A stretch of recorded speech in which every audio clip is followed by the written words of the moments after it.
Ayo anak-anak, siapa yang tahu apa itu hidup rukun? Ya, ada yang tahu? Nah, sekarang kalau ada yang tahu coba dong sebutkan apa itu hidup rukun. Pasti kalian pernah mengalami apa itu hidup rukun. Ya. Nah, sekarang coba dengarkan apa kata Ibu ya. Apa itu hidup rukun? Hidup rukun adalah saling menyayangi, saling menghormati, dan saling membantu ataupun menolong. Jika kalian melakukan hal yang demikian, maka kehidupan kita sehari-hari akan terasa nyaman, akan terasa ramai, akan terasa damai, tentram, dan nyaman. Ya, gimana nyamannya? Ya. Nah, misalnya kalau ibunya lagi sedang menyuruh belajar, anaknya selalu menurut, selalu mau. Kalau kata ibunya minta bantu, misalnya ibunya mau minta bantu ambilkan piring atau ambilkan pakaian, anaknya segera memberi bantuan kepada orang tuanya. Apalagi pada saat orang tuanya menyuruh belajar, anak ibu tidak boleh malas ya. Nah, kalau anak ibu menurut dengan nasihat orang tua, berarti itu terjadilah hidup rukun atau kalian sudah melakukan hidup rukun atau kerukunan. Nah, dan harus menjaga pergaulan agar jangan sampai terjadi perkelahian. Nah, kalau tidak terjadi perkelahian, maka anak ibu sudah melakukan kerukunan anak ibu, ya. Nah, apa pernah kalian bertengkar dengan temannya? Pernah? Tentu ada yang pernah bertengkar dengan temannya. Nah, itu adalah contoh perbuatan tidak rukun ya, tidak rukun. Tidak boleh itu anak-anak, nggak boleh. Malas disuruh orang tua nggak boleh. Bertengkar dengan teman sebayanya atau teman lainnya nggak boleh.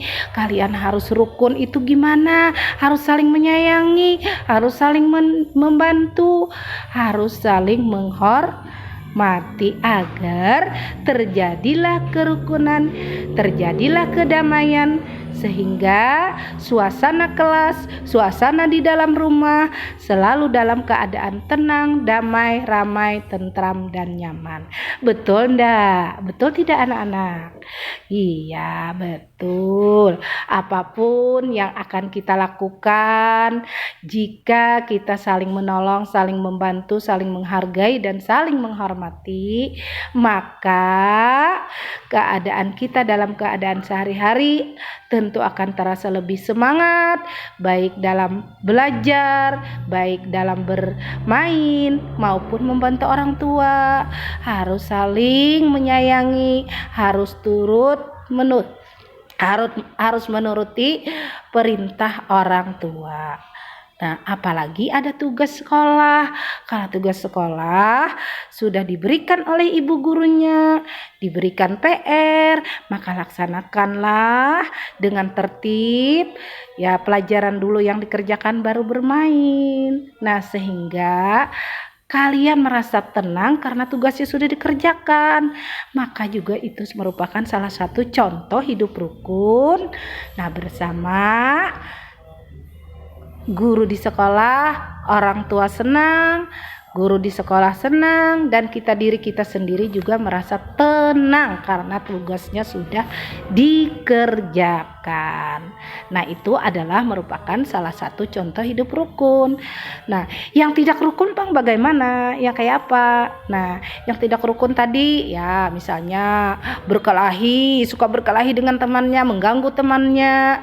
Nah, berbicara saat belajar itu hidup rukun apa tidak? Tentu tidak, karena akan mengganggu suasana belajar. Nah, karena itu di dalam saat belajar baik melalui video ini maupun nantinya belajar di dalam kelas, saat belajar harus benar-benar memperhatikan, mendengarkan penjelasan pembelajaran yang telah diberikan, baik yang diberikan oleh orang tua di sekolah, orang tua di rumah, maupun yang diberikan pelajaran yang diberikan oleh ibu guru di sekolah, baik melewati video seperti ini maupun waktu di dalam kelas nanti. Biasakan berperilaku yang baik. Kayak apa berperilaku yang baik? Iya, seperti hidup rukun tadi pada pelajaran hari ini. Nah, kira-kira anak ibu masalah hidup rukun apa paham apa belum? Nah, nanti kalau kalian belum paham, apa saja yang tidak paham, apa saja yang tidak mengerti, silahkan anak ibu ditanyakan melalui WA ini. Ya, nak ya. Nah, sekarang anak ibu coba baca dulu halaman 1, masalah hidup rukun, contoh hidup rukun. Di sini ada contoh hidup rukun di rumah, terus hidup rukun di sekolah, terus hidup rukun di tempat bermain, dan contoh hidup rukun di sekolah, di masyarakat. Ya, baca dulu dari halaman 1 sampai dengan halaman 2. Silahkan anak ibu dibaca dulu ya. Yuk, sebentar ibu tunggu. Nanti akan kita teruskan penjelasan ibu. Ya, sementara anak ibu diminta membaca dulu ya.